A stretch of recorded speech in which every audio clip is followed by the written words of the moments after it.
దేవుని నామానికి మహిమ కలుగును గాక. మన ప్రభువును రక్షకుడైన యేసుక్రీస్తు నామములో మీకు అందరికీ వందనాలు తెలియజేస్తున్నానండి. రాత్రి దేవుడు నాకు ఇచ్చినటువంటి అవకాశాన్ని సద్వినియోగం చేసుకుంటూ ప్రార్థనలోకి వెళ్ళే ముందు కొద్ది మాటలు దేవుని మాటలు ధ్యానం చేసుకుందాం. అది కీర్తనాకారుడు రాసినటువంటి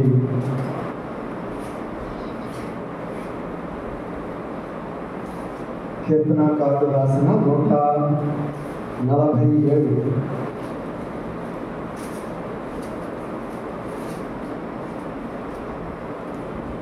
కీర్తనాకారుడు రాసినటువంటి 147వ కీర్తనలో మొదటి 5 వచనాలు చదువుకుందాం.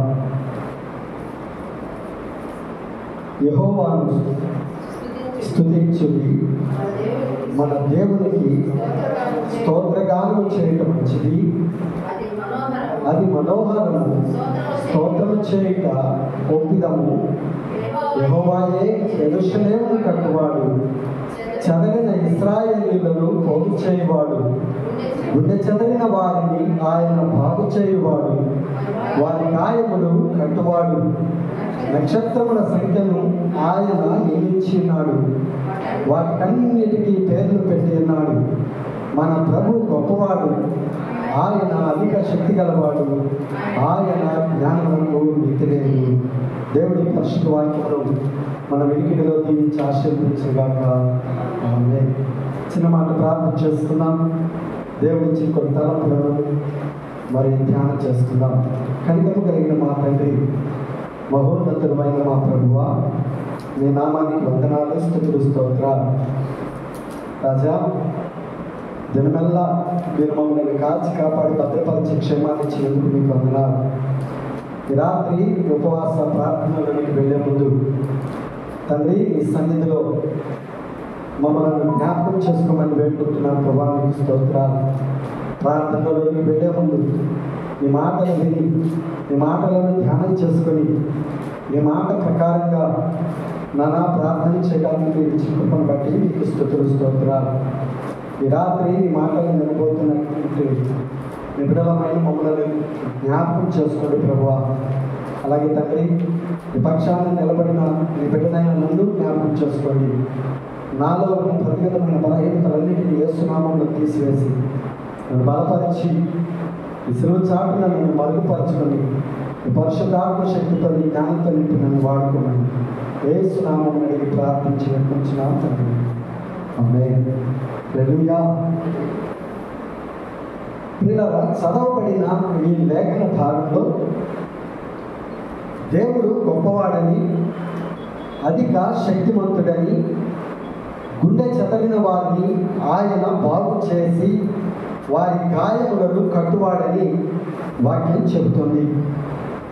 అయితే పిల్లరా, ఈ కీర్తన నేను చదువుతున్నప్పుడు దేవుడు నాకు ఇచ్చినటువంటి కొన్ని తలంపులు మీతో పంచుకోవాలని ఆశ కలిగి ఉన్నాను.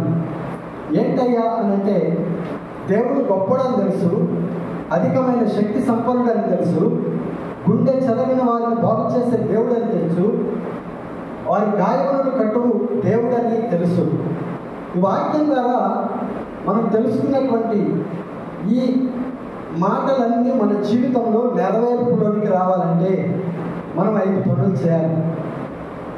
ఈ మాటలన్నీ కూడా, అంటే దేవుని మాటలన్నీ కూడా మన జీవితంలో నెరవేర్పులోనికి రావాలంటే 5 పనులు చేయాలి.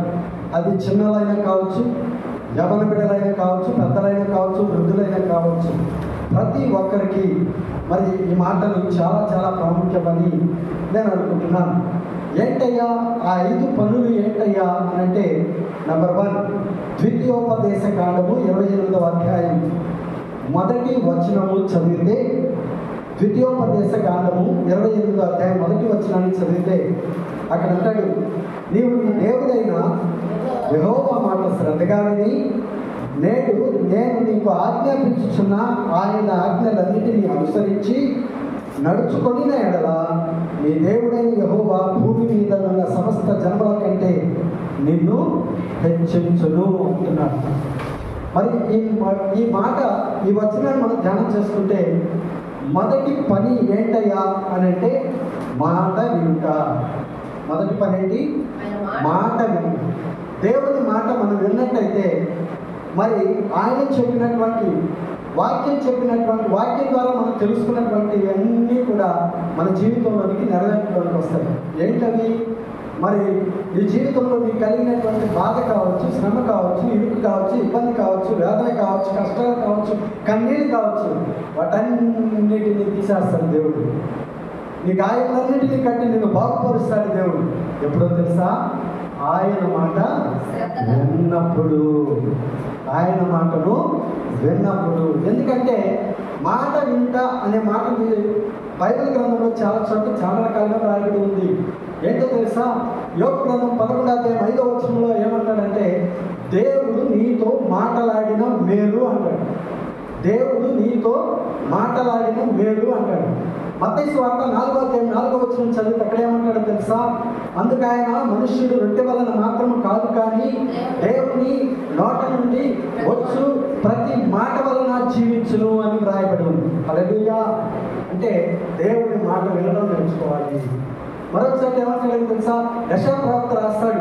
యెషయా గ్రంథం 50వ అధ్యాయం 4వ వచనంలో ఏమంటాడంటే, అలసిన వారిని మాటల చేత ఊరడించు జ్ఞానం నాకు కలుగునట్లు శిష్యునికి తగిన నోరు యెహోవా నాకు దయచేసి ఉన్నాడు అంటాడు. అంటే నేను మాట్లాడే ప్రతి మాట ఎదుటి వారికి ఏం కలిగిస్తుందంట? ఊరట కలిగిస్తుంది, నెమ్మదిని కలిగిస్తుంది. ఎప్పుడో తెలుసా? దేవుని మాట మాట్లాడినప్పుడు విన్నప్పుడు. సో ప్రియ సోదరి సోదరులారా, యోహాను గారు కూడా ఒక మాట రాస్తాడు దేవుని మాట వినటం గురించి. యోహాను సువార్త 15వ అధ్యాయం 7వ వచనం చదివితే అక్కడ ఇంకా చాలా స్పష్టమైన మాట అంటాడు. ఏమని? నా యందు మీరును నా మాటలను నిలిచి ఉండిన ఎడలా మీకే ఇష్టం అది అడగండి మీకు అనుగ్రహిస్తాను. హల్లెలూయా. ఎంత గొప్ప మాట అండి. ఈ రాత్రి ప్రియ సోదరి సోదరులారా, మరి ఎందుకో దేవుడు నా నోట ఈ మాటలు మనందరితో పలికిస్తున్నాడు. మొదటి మాట ఏంటంట? మనం చేయవలసిన పని ఏంటంట? మాట వినడం. దేవుని మాట వినడం. యేసయ్య మాట వినడం నేర్చుకోవాలి. రెండవ పని అంటే దేవుడు శక్తివంతమైనటువంటి దేవుడు. ఆయన గుండె జగన్ని వారిని బాగు చేసే దేవుడు. మనకు కలిగిన ప్రతి గాయాన్ని ఆయన కట్టే దేవుడు. ఎప్పుడో తెలుసా? మనం ఈ పనులు చేసినప్పుడు. ఏంటా మొదటి పని అంటే దేవుని మాట విన్నప్పుడు. రెండవ మాట చూపిస్తాను. రెండవ మాట మానాలి అంటాడు. మొదటిదేమో మాట వినాలి, రెండోది ఏమంటాడు? మానాలి అంటాడు. ఏం మానాలి అని అంటే ఇర్మియా ప్రవక్త రాసినటువంటి మాట చూడండి. ఇర్మియా గ్రంథం 4వ అధ్యాయం 1వ వచనంలో అంటాడు. ఏమంటాడో తెలుసా? ఇదే యెహోవా వాక్కు, ఇశ్రాయేలు నీవు తిరిగి రానుద్దేశించిన ఎడల నా యొద్దకే రావాలను. నీవు అటు ఇటు తిరుగుటం మాని నీ హేయ క్రియలను నా సన్నిధి నుండి తొలగించి చాలని. ఏమంటున్నాడు అక్కడ? మానమంటున్నాడు. ఏం మానమంటున్నాడు అంటే అటు ఇటు తిరగడం మానమంటున్నాడు. అటు ఇటు తిరగడం మానమంటున్నాడు. ఏంటి అటు ఇటు తిరగడం అంటే? అటు ఇటు తిరగడం అంటే ఏంటి?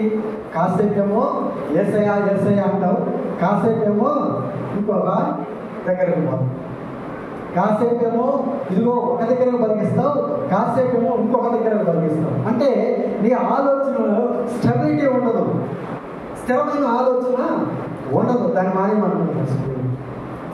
దాన్ని మానేయమంటున్నాడు. ఓ ఇశ్రాయేలు దాన్ని మానేయమంటున్నాడు. ఇశ్రాయేలు అంటే అర్థం ఏంటి?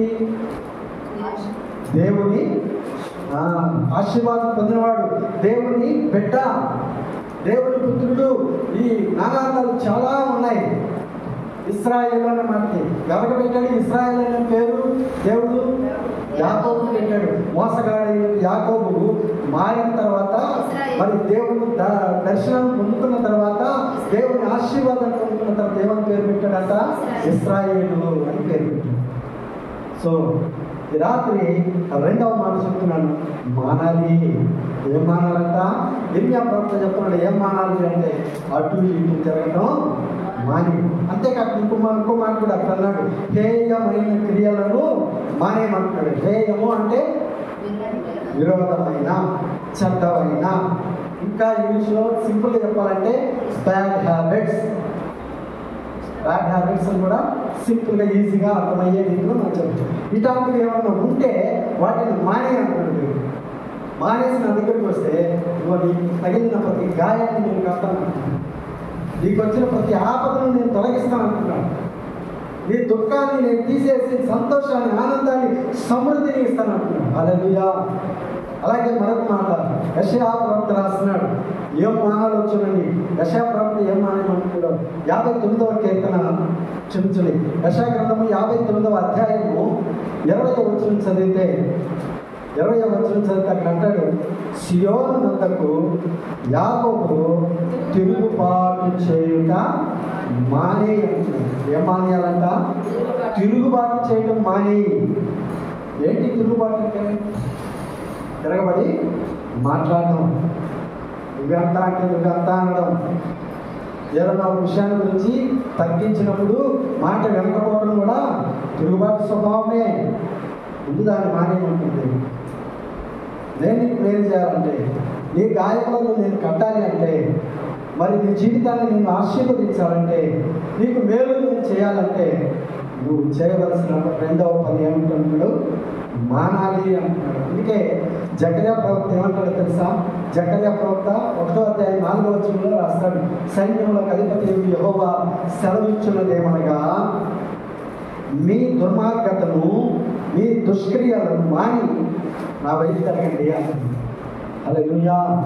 మానస్వా ఇంకా మాననాటి దేవుని సన్నిధిలో, దేవుని ఎదుట, నీ జీవితంలో, నీ ఆలోచనలో, నీ నడవడికలో, నీ జీవన విధానంలో నువ్వు మానాల్సినట్టు ఇంకా ఏమన్నా ఉంటే ఒకసారి నువ్వు పరీక్ష చేసుకొని వాటిని మానేస్తే సర్వశక్తిమంతుడైనటువంటి దేవుడు నీ బాధలన్నింటినీ తీసేసి నీ గాయాలన్నీ కట్టేస్తాను.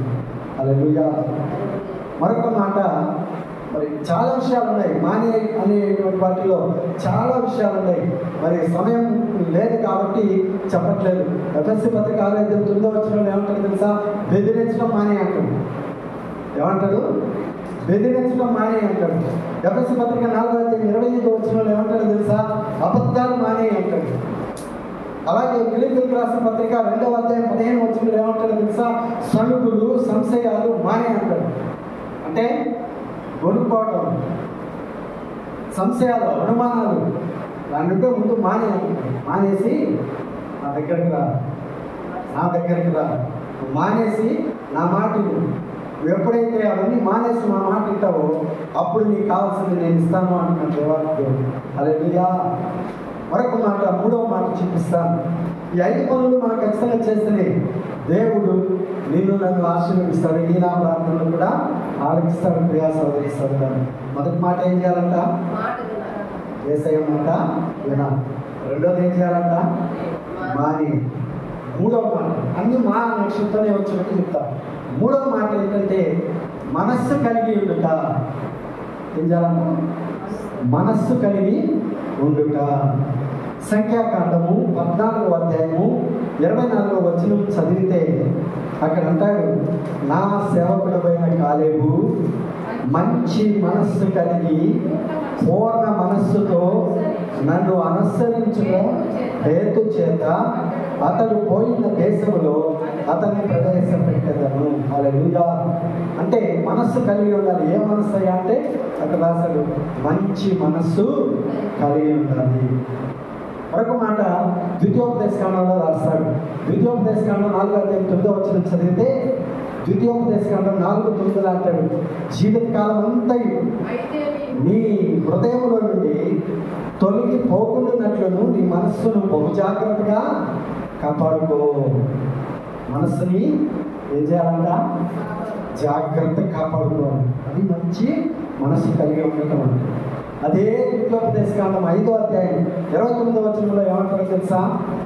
నా యందు భయభక్తులు కలిగి నా ఆజ్ఞలన్నిటినీ అనుసరించు మనస్సు వారి గుండెన మేలు అంటున్నాడు.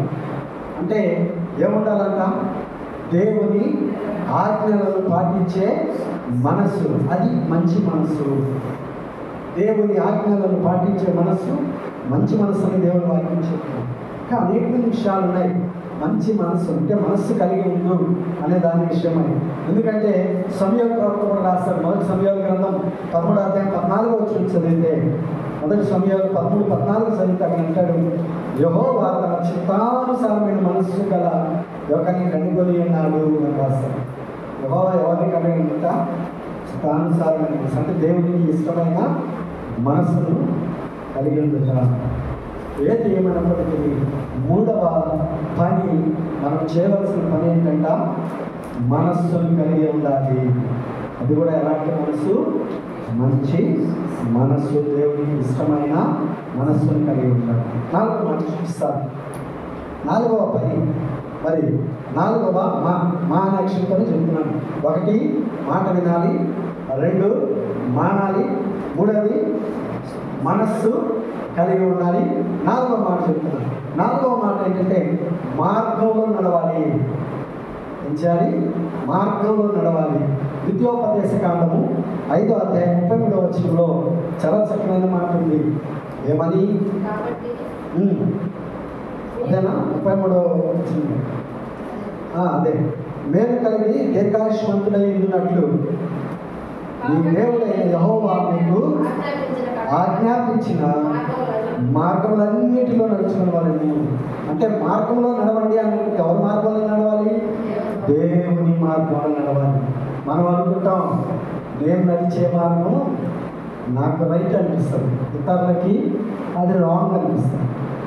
నేను నడిచే మార్గం నాకేమో రైటు న్యాయమైంది అనిపిస్తుంది, నేను సరైన మార్గంలో నడుస్తున్నాను అనిపిస్తుంది. కానీ దేవుడి దృష్టిలో అది ఒకవేళ అది మంచి మార్గం కాకపోవచ్చునేమో. అందుకే ఏ మార్గంలో నడవాలంట? దేవుడు చెప్పిన మార్గంలో నడవాలి. దేవుడు చెప్పిన మార్గంలో. అదే అక్కడ రాస్తారు, ఇదిగో యెహోవా మీకు ఆజ్ఞాపించిన మార్గములన్నిటిలో నడుచుకున్న వాళ్ళను. దేవుడు ఏ మార్గాన్ని చూపించాడు, ఎలా నడుచుకోవాలన్నాడు, ఆ మార్గంలో నువ్వు నడవగలిగితే మేలు అంటున్నాడు. కీర్తనాకారుడు ఇంకా మంచి మాట రాస్తాడు. కీర్తనాకారుడు 37వ కీర్తన 5వ వచనం చదివితే 37వ కీర్తన 5వ వచనంలో ఇంకా చాలా మంచి మాట చెప్తాడు. నీ మార్గము యెహోవాకు అప్పగింపుము, నీవు ఆయనను నమ్ముకొనుము, ఆయన నీ కార్యములు నెరవేర్చును. ఈరోజు నీ కార్యాలు నెరవేర్చకపోవడానికి, నువ్వు తలపెట్టే నీ ఆలోచనలు జరగకపోవడానికి, మరి నీ పనిలో ఆటంకములు ఉండడానికి ప్రధానమైన కారణం ఏంటంటే దేవుని మార్గంలో నువ్వు నడవకపోవడమే. దేవుని మార్గంలో నువ్వు నడవకపోవడమే. అందుకే అక్కడ మాట్లాడతాడు, ఆయన నమ్ముకో, ఆయన మార్గంలో నడువు. ఎప్పుడైతే నువ్వు యేసయ్య మార్గంలో నడుస్తావో అప్పుడు ఆయన ఏం చేస్తాడంట? నీ కార్యములన్నీ నెరవేరుస్తాడు. అలాగే 143వ కీర్తన 8వ వచనంలో కూడా అంటాడు. ఏమంటాడంటే, నేను నడవవలసిన మార్గం నాకు తెలియజేయ ప్రభువా అని అడగాలనుకుంటాడు. నేను నడవాల్సిన మార్గం ఏదో నాకు తెలియచేయము ప్రభువా అని నువ్వు అడిగి అటు మార్గంలో కనుక నడవగలిగితే ఆ మార్గాన్ని దేవుడు ఆశీర్వదిస్తానంటున్నాడు. అలా ఎందుకో తెలుసా మనకందరికీ తెలిసిన మాట జ్ఞాపకం చేస్తున్నాం. యోహాను సువార్త 14వ అధ్యాయం 6వ వచనం ఏమన్నాడు? కంటకమైన వాక్యం, నేనే మార్గమును, నేనే సత్యమును, నేనే జీవమును, నా ద్వారానే తప్ప ఎవరు తండ్రి ఎందుకు. ఆ మార్గం యోగంగా క్రీస్తు మార్గంలో నడవటం మనం నేర్చుకోవాలి. ఇది 4వ. సో మళ్ళీ ఒకసారి జ్ఞాపకం చేస్తున్నాం. మొదటిది ఏంటి? మార్గంలో నడవాలి. 2వది మానాలి. 3వది మంచి మనస్సు కలిగి ఉండాలి. 4వది మార్గంలో నడవాలి. 5వ మాట, చివరి మాట, చివరి మాట చెప్తున్నాను, మొర్ర పెట్టడం నేర్చుకోవాలని. మా విషయంలో చెప్తున్నాను, మొర్ర పెట్టడం అంటే ఏంటి? ప్రార్థన చేయడం, ప్రార్థనలు ఒకసారి గట్టిగా పట్టుకోవడం. అందుకే మరి అంటే మా రక్షణతో చెప్పాలనే ఆలోచనతో మొర్ర పెట్టడం నేర్చుకోవాలని చెప్పింది. మొర్ర పెట్టుట అనే మాటని బైబిల్ గ్రంథంలో ఆలోచిస్తే నిర్గమాకాండంలో చాలా చక్కనైన మాటలు రాస్తాడు. నిర్గమాకాండం 3:7 చదివితే అంటే చాలా చక్కనైన మాట కనబడుతుంది.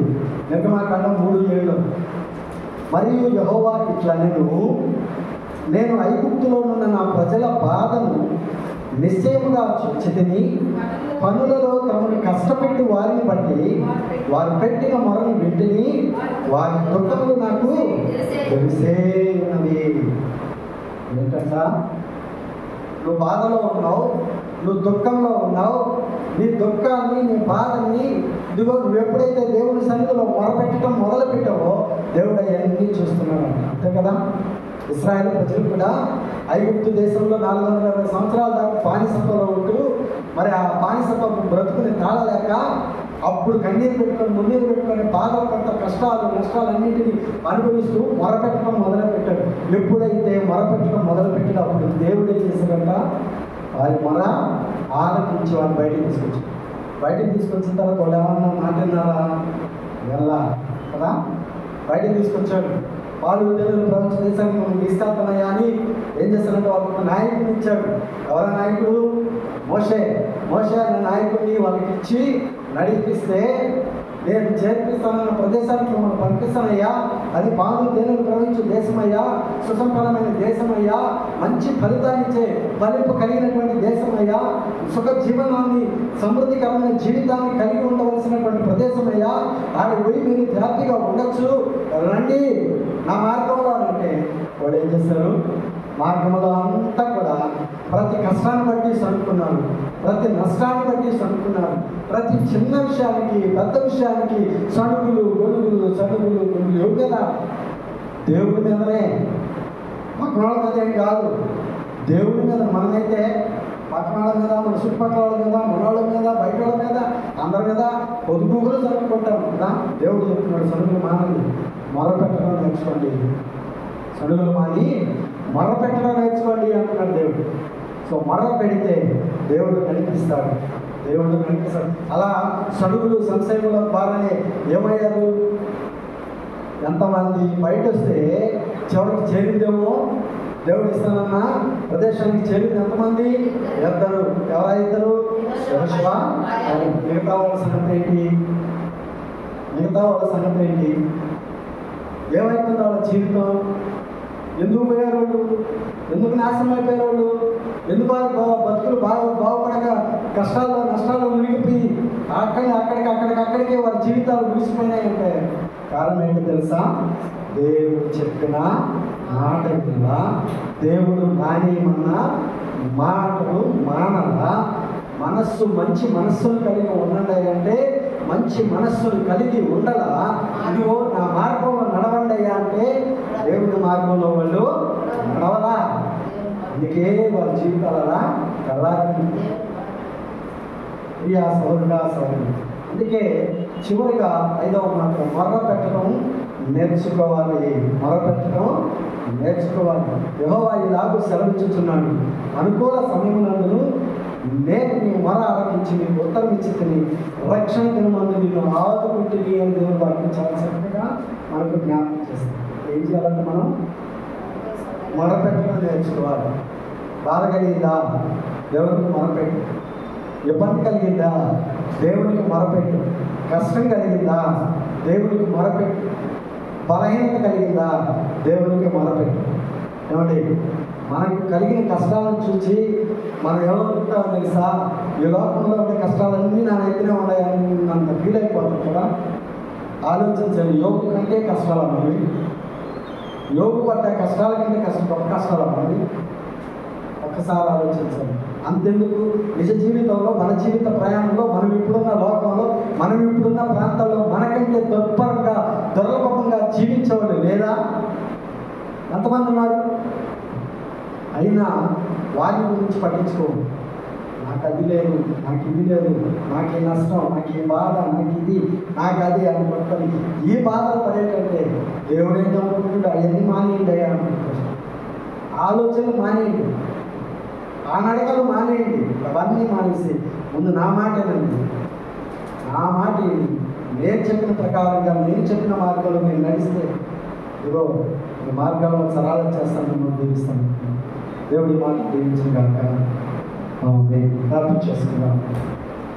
దేవుడు మనకు చూపించిన కొద్ది మాటలు మరి మీకు అర్థమయ్యాయో లేదో నాకైతే తెలియదు, కానీ ఈ రాత్రి దేవుడు నా నోట పలికించిన మాటలు మన జీవితానికి 5 ప్రాముఖ్యమైన మెట్లని నేను అనుకుంటున్నాను. 1, మాట వినడం నేర్చుకోవాలి. యేసయ్య మాట వినడం నేర్చుకోవాలి. 2